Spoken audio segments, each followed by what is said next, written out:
Blessed Sunday morning po sa ating lahat. Salamat sa Panginoon sa mga hindi na po kayo bisita kundi kapamilya po, kapatid sa Panginoon. So salamat po sa presence ninyo. Nalulugod po kami na narito kayo. At sa lahat po ng mga guest namin dito, welcome po kayo.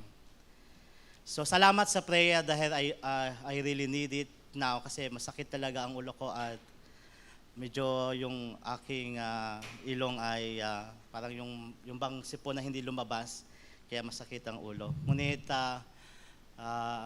ganito na nung Friday pa lang, but praise God dahil hindi ko alam kung adrenaline ito dahil whole day yung wider simulation nung Saturday kahapon until now.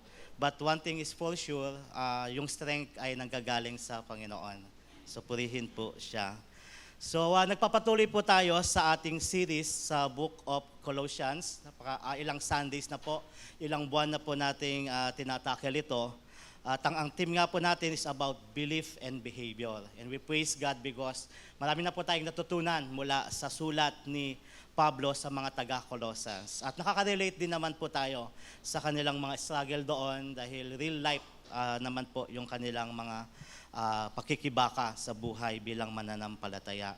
Just to review, yung chapter 3 and 4 po nitong Book of Colossians ay tungkol sa mga practical application ng doctrines and truths na itinuro ni Pablo doon sa chapter 1 and 2. So natakil na po natin ang chapter 1 and 2, in-establish po natin yon, nag-set po tayo ng mga fundamentals, mga doctrines patungkol sa Panginoong Jesus at sa faith. Now, pinipresent naman po sa atin ngayon yung mga practical applications nung mga na-establish na fundamentals na iyon.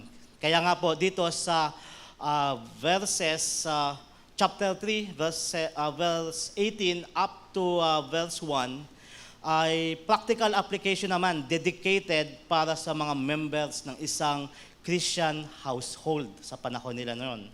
So, namely, husbands, wives, children, and meron po silang bond servants noon.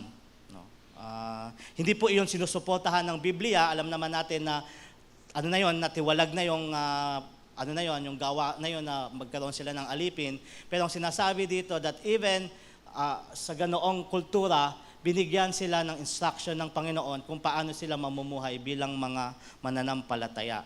So yun nga po, last Sunday napakinggan natin ang mensahe tungkol sa kung anong uri ng relasyon sa loob ng tahanan mayroon dapat ang mag-asawa maging sa kanilang mga anak. So we can review that. Ngayon, this Sunday naman, patungkol sa kung ano ang belief and behavior ng isang bond servant, slave, servant, o lingkod sa tahanan ang itinuturo ni Pablo. So once again, join me to pray for this message. Lord God, we humbly admit that wisdom and understanding come from you. So we ask, Lord God, through the Holy Spirit to speak to us through this message and give us wonderful lessons, Lord God, so that we can also apply this in our lives because we ourselves are servants serving in each of our professions or businesses. So to you we entrust the lessons na ibibigay niyo po sa amin ngayong umagang ito. Sa pangalan ng Panginoong Jesus, Amen. Para kanino ka bumabangon? Marahil ilang beses na po nating napakinggan ang tanong na ito. Ilang beses na rin naitanong sa atin ito. At napanood siguro sa commercial, para kanino ka bumabangon? So this is a thought-provoking question dahil sinasalamin nito ang kabuluhan ng araw-araw na ginagawa ng isang tao. Diba? Probably hindi na po natin masyadong napag-iisipan ito, di ba? Kapag bangon natin, we just do what we want to do or what we have to do. Pero para kanino nga ba tayo bumabangon? Ano ba ang dahilan? Bakit ang isang tao ay gumigising, nag-aayos ng sarili, pumupunta sa opisina at paaralan at nagtatrabaho o nag-aaral. Kanino niya inaalay o para saan ang kanyang pagsusumikap sa araw-araw? O ano ang dahilan at layunin niya sa pagsasagawa ng kanyang mga pang-araw-araw na gawain? Maraming katanungan po ang maaaring lumitaw sa isang tanong na ito. Para kanino ka bumabangon? So may dalawang uri daw po ng manggagawa o worker sa isang society. Ang isa ay the unbelieving worker. He or she is a worker that is not a Christian. Meaning, his or her work is not out of faith kay Christ. Nagtatrabaho siya para lamang sa kanyang sariling kadahilanan o sa kanyang pamilya at inaalay naman niya ang kanyang lakas, buong lakas, para lamang sa kinabukasan ng mga anak o even sa personal gratification. Makabili ng cellphone, makabili ng gamit, at etc. And then, the other one is the believing worker. He or she is a worker that is a Christian, which means ang kanyang pagtatrabaho ay out of his or her faith in Christ. Tama po ba? Nagtatrabaho siya hindi lamang para sa kanyang sarili o pamilya, kundi higit sa lahat ay para sa Panginoon niyang si Jesus at inaalay naman niya ang kanyang buong lakas, nauubos ang kanyang lakas at panahon para sa kapurihan ng Diyos. At ngayong umaga pong ito, mula sa salita ng Diyos, atin pang mas kikilalanin kung sino ba ang isang Kristiyanong manggagawa. Ikaw po iyon na nagtitiwala sa Panginoong Hesus at nagtatrabaho, pumupunta sa opisina o nagbi-business o whatsoever ginagawa para kumita ng financial. So, alamin natin kung ano ba ang identification ng isang believer ayon sa salita ng Panginoon. Who is he or she and what does he or she do?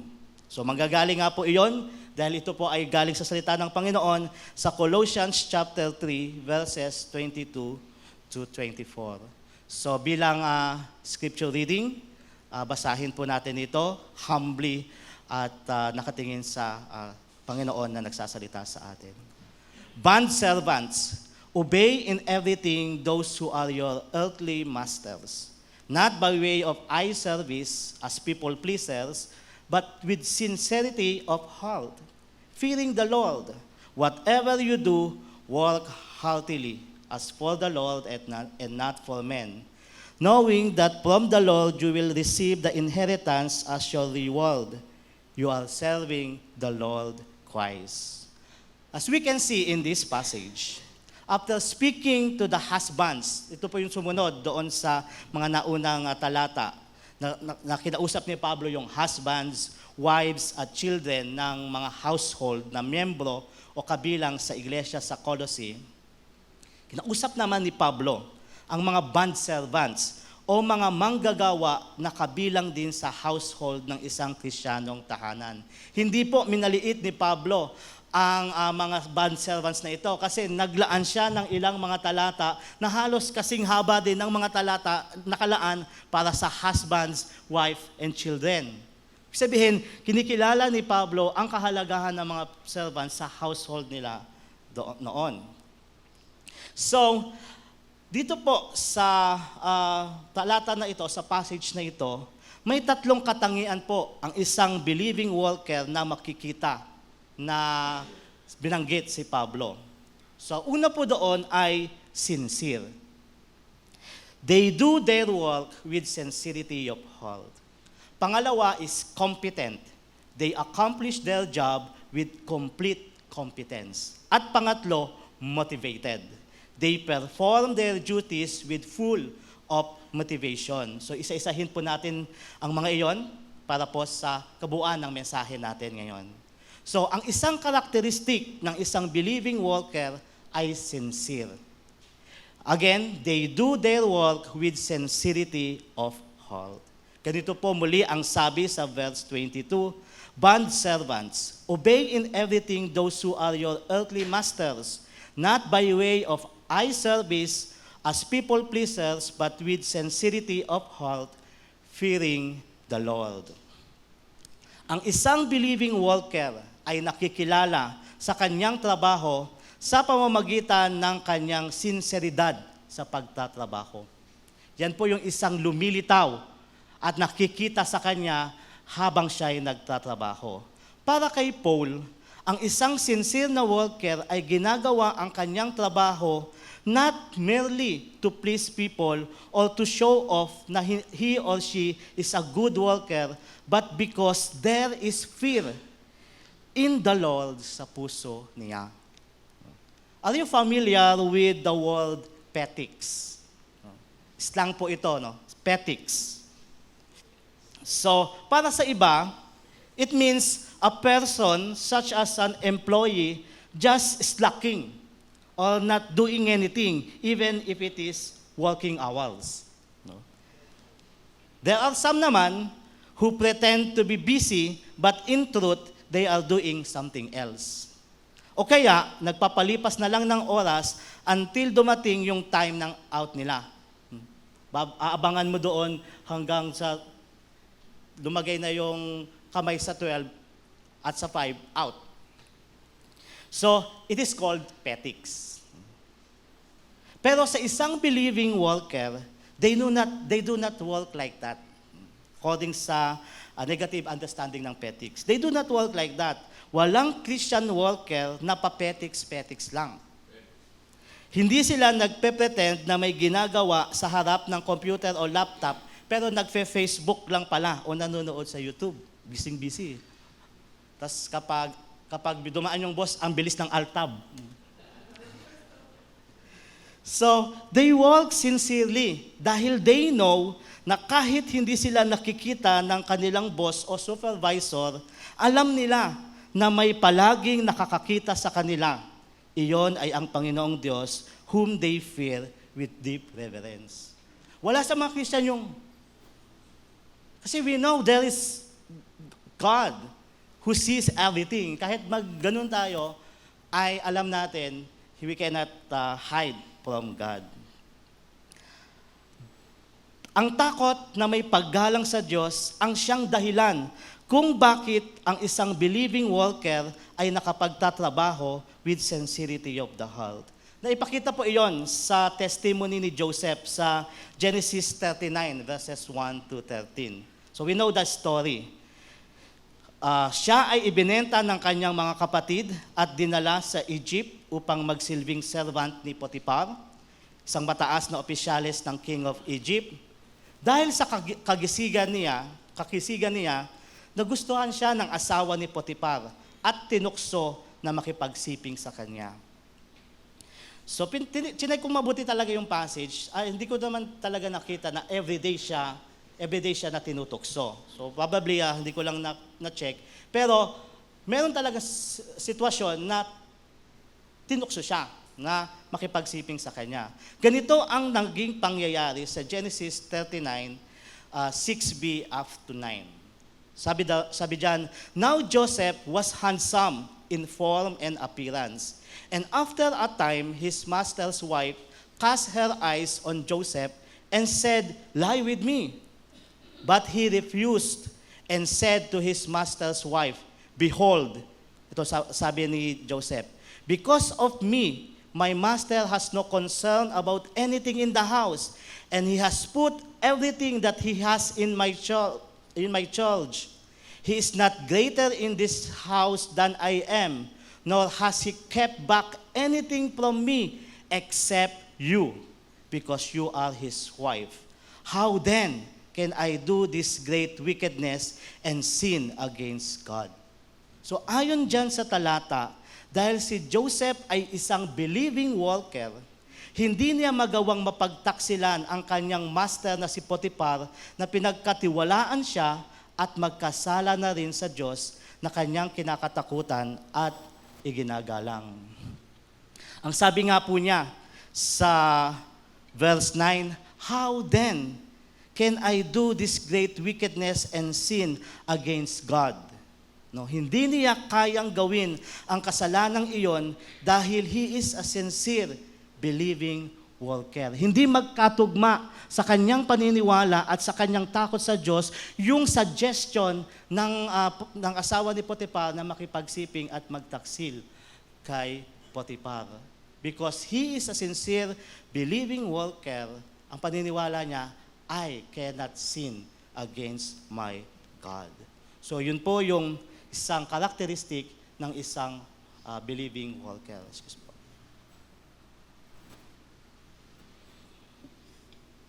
So ang isa pa pong characteristic ng isang believing worker ay competence o competent. A believing worker accomplishes his or her job with complete competence. Hindi half, hindi threefold, complete yung kanyang pag-aim ng excellence. Ito naman po yung sabi sa verse 23, whatever you do, work heartily as for the Lord and not for men. Praise God daw eh. Bumalik na po si Justin Brownlee. Palakpak. So nakakilala kay Justin Brownlee. Tapos na po yung kanyang penalty. Si Justin Brownlee po ay magaling na basketballista na miyembro ng Gilas Pilipinas. So kapag i-request po kayo na i-describe ang Gilas Pilipinas basketball team in one word, isang salita lang, ano ba ang Gilas Pilipinas o i-describe ang Gilas Pilipinas, how will you describe it?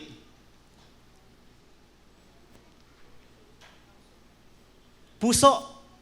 Di ba? Gilas Pilipinas, puso. Anyway, sorry sa mga hindi po nagbabasketball masyado.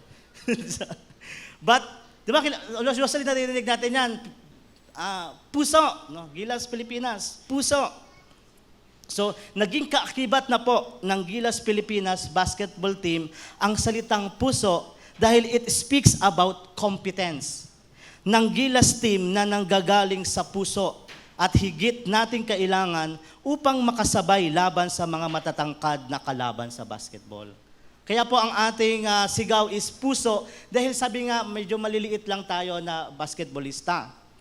Pero dahil sa ating puso, pinipilit nating makipagsabayan sa kanila. So that is why we can understand what Paul tries to make the Colossian servants understand when he told them, whatever you do, work heartily. Puso. May puso sa pagtatrabaho. With that statement, Paul is encouraging the believing workers at Colossae na gawin nila ang kanilang trabaho ng buong lakas at kagalingan. You can notice it, di ba? Kapag ang iyong sa pagtatrabaho mo, wala doon ang iyong puso mo, parang ang hirap magtrabaho, di ba? Pero kapag nandoon yung puso mo sa iyong trabaho, minamahal mo yung trabaho mo, talagang excited ka always at enthusiastic ka to perform your job. No? Hindi lang basta nagtatrabaho, kundi nagtatrabaho ng buong puso with complete competence. Doon lilitaw yung kagalingan, yung competence, dahil nandoon yung puso sa kanyang ginagawa. In the Old Testament po, after makalaya ng Israel under the rulership ng Egypt, sinimulang itatag ng Diyos ang Israel as His chosen people among the unbelieving nations. Ang isa pong ipinagawa ng Diyos kay Moses na magsisilbing center of worship ng mga Israelites ay ang tabernacle. So sa Sunday school po, di-describe ito, ano ba yung tabernacle, ano ba yung nasa loob ng tabernacle. So sa paggawa at pagsasaayos po na yun, may mga kagamitan yon yung tabernacle. Mangangailangan si Moses ng mga manggagawa, worker. At ang Diyos mismo ang tumawag at pumili ng mga worker. We can read how God chose the workers in Exodus chapter 31, particularly sa verses 1 to 5. So check po natin yung passage na yon.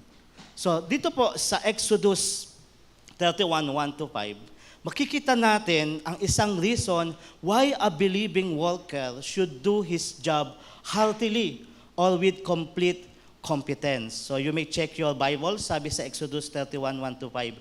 The Lord said to Moses, "See, I have called by name Bezalel, the son of Uri, son of Hur, of the tribe of Judah, and I have filled him with the Spirit of God, with the ability and intelligence, with knowledge and all craftsmanship." Kita po natin yon? To devise artistic designs, to work in gold, silver, and bronze, in cutting stones for setting, and in carving wood, to work in every craft. Wow. This passage clearly states that abilities, intelligence, skills, and craftsmanship ay hindi lang galing sa school o sa training institution.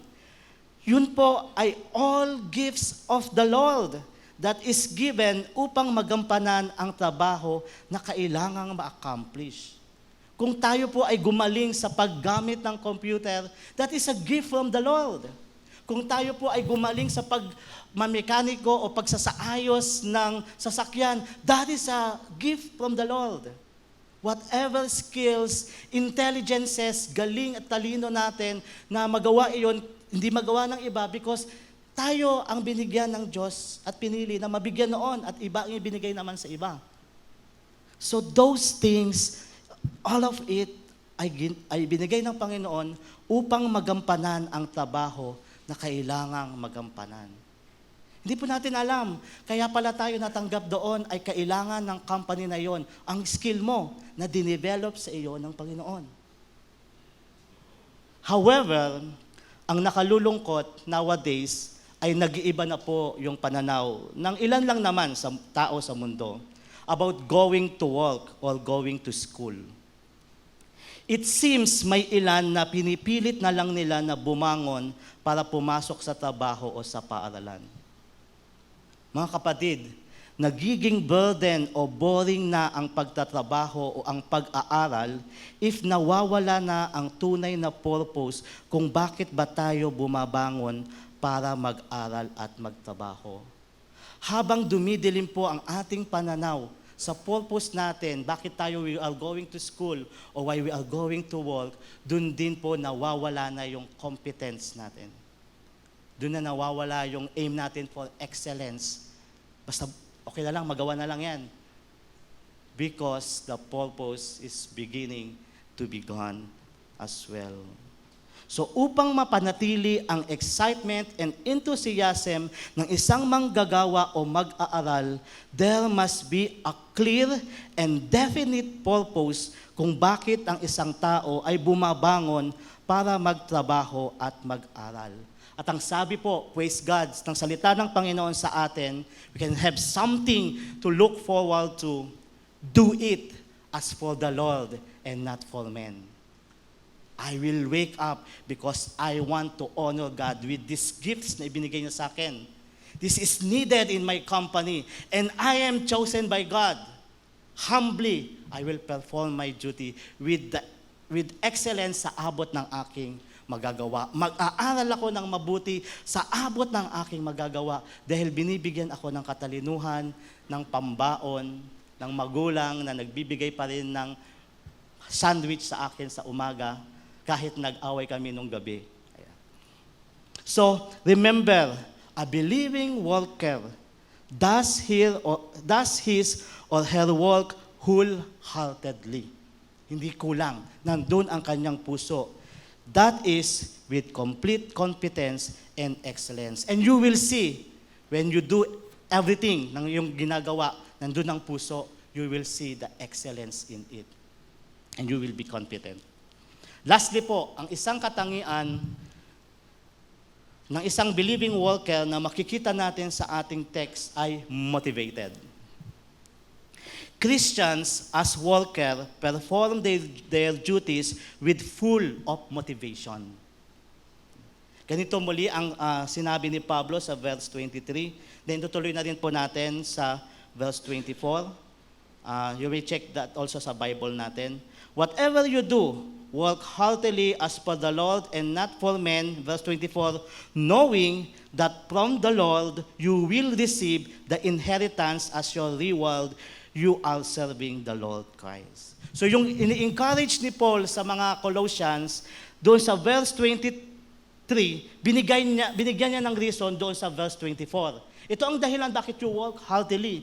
Ito ang dahilan bakit you must be competent in your work or in your studies, in your schooling.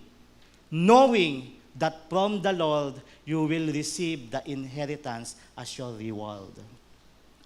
According to its definition, a motivation makes a person be willing to do something. It is the reason why one is acting or behaving the way he or she does. So ang pagkakaroon po ng motivation, ang siya ring dahilan kung bakit bumabangon sa umaga nang may sigla ang isang manggagawa upang magtrabaho o isang estudyante upang mag-aral at matuto. Again, pag nawala yung motivation na yan, ay mahihirapan na siya. Without any motivation, people would just be dragging themselves to work or to go to school. Kapag dumidilim na yung kanyang pagtingin at nawawala na yung nagmo-motivate sa kanya, yun, ay nahihirapan na rin siyang gawin yung kailangan niyang gagawin. So makikita po natin dito sa talata na hindi lamang po abilities and skills ang ibinibigay ng Panginoon sa isang believing worker. The Lord also provides for him or her a motivation that would make him, her continue to do and accomplish his or her duties. That is why we can really see how sweet, how loving, how good our God really is. Dahil pinrovide niya everything for us na makapagtrabaho tayo. Binigyan niya tayo ng skills and abilities, and hindi lang skills and abilities, more something to motivate us para yung skills and abilities na yon ay magawa natin. Thank you, Lord God, our Father.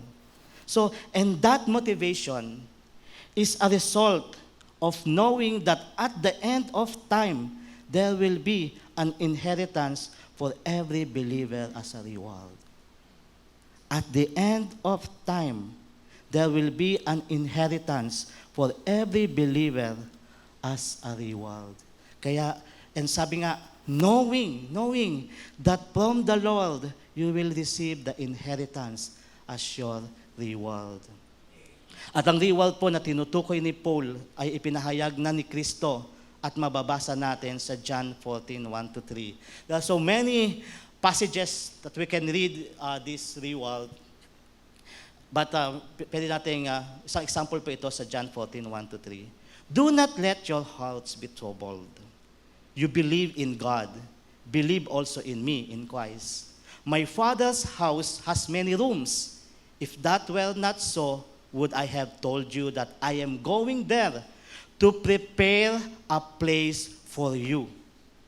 And if I go and prepare a place for you, I will come back and take you to be with me, that you also may be where I am. Isn't that a great motivation, my dear brothers and sisters in the Lord? Right now, probably hindi pa natin nakikita physically ang ating Panginoong Yesus.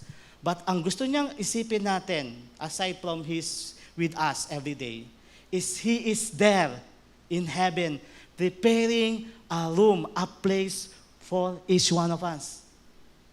He's there busy preparing a place for you. At kapag ready na iyon, babalik siya at dadalhin ka niya doon sa kanyang inihanda na lugar para sa iyo. So, ang encouragement dito ni Paul, while waiting, work hard.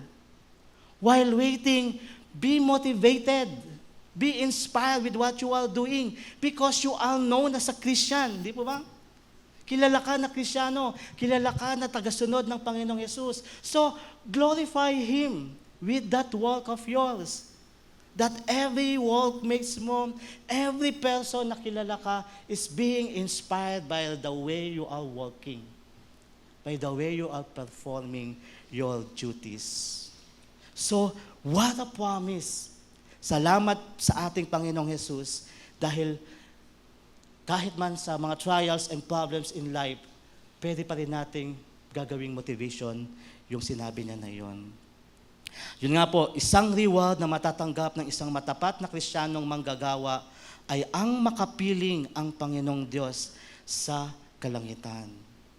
No more pain, sabi ng kanta, no more pain, no more fears. Everything will be wiped out. All the tiredness, lahat ng kapaguran, all the painful, all the humiliation na natatanggap natin sa trabaho or whatsoever, it will be totally gone someday pag nandoon na tayo sa pag-enjoy ng ating reward, sa pagtitiis, pagtsatsaga natin dito sa lupa. Yun nga po, ang gantimpalang iyon ay higit pa sa promotion sa trabaho o sa salary increase o maging sa mga trophy or certificate of appreciation. We welcome all those things. But ang ating saya ay higit sa lahat doon sa isipin na ang ating Panginoon ay babalik for you, for each one of us. That is why Christians who are worker perform their duties with full of motivation because they know great is their reward from Christ in His return. Tiis-tiis lang po ng konti, pero merong reward pagbalik niya. So those are the identifications of a believing worker. Sincere, they do their work with sincerity of heart. Competent, they accomplish their job with complete competence.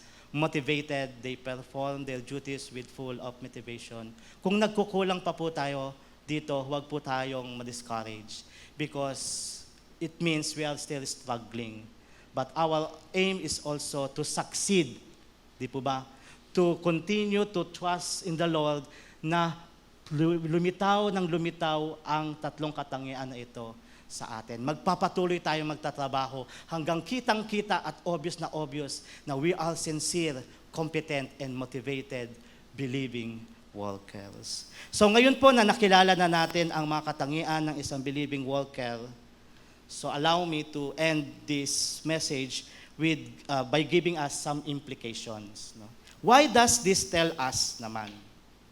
Ano ang implication nito sa ating lahat since we too are believing workers? Una po, develop a deep reverence for God. So yan po yung gagawin natin para ma-develop yung tatlo na yun sa atin.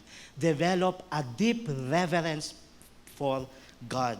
Ang sabi po ng salita ng Panginoon sa Ecclesiastes chapter 12 verse 13, "Now all has been heard. Here is the conclusion of the matter. Fear God and keep His commandments, for this is the duty of all mankind." More than accomplishing your duties and job, there is the highest duty na kailangan natin gagawin every day. Fear God. Revere Him. And that way, ay makakapagtrabaho tayo with sincerity. Kasi we do not want to dishonor and to grieve the Holy Spirit. According to the Word of God, na kung ang isang manggagawa ay may takot at malalim na paggalang sa Diyos, gagampanan niya ang kanyang trabaho at responsibilidad with total sincerity, complete competence, and full of inspiration. Pangalawa po, let God fill you with the Holy Spirit. Let us remember what had happened to Bezalel and the other workers of the Lord to build the furniture and equipment in the tabernacle.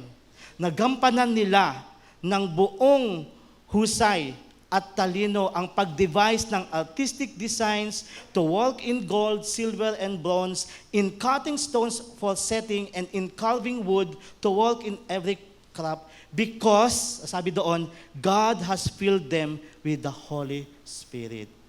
Kung hindi po masyadong obvious sa buhay natin, kung nakumikilos siya ang mga conviction ng Holy Spirit, medyo mahirapan po talaga tayo na ma-develop yung tatlong karakteristik na yon. But once na ay unti-unti natin nagiging sensitive na tayo sa mga reminders sa atin ng Holy Spirit, ipinapaalala yung mga salita ng Diyos, then you can really see how you can perform your job with complete competence and excellence. And lastly, always remind yourself that you are serving Christ. You are serving Christ. Bilang isang believing worker, ang isang katotohanan na mahalagang maipanatili ng isang Kristiyano sa kanyang puso at isipan na magsisilbing motivation niya sa araw-araw ay he is serving the Lord Christ. No? Ang kanyang pagpapagal sa pagtupad ng kanyang tungkulin bilang worker ay para sa katapatan niya sa Panginoong Jesus. His model for serving faithfully sa kanyang pinagtatrabahuhan ay si Kristo. That is the purpose why Paul made sure to tell the believing Colossian servants, tinapos niya yung sentence na yun you are serving the Lord Christ. Ang Panginoong Jesus na nagligtas sa atin mula sa kasalanan, ang siya ring Panginoon na magbabalik upang ibigay sa ating mga mananampalataya niya ang gantimpala sa ating matapat na paglilingkod.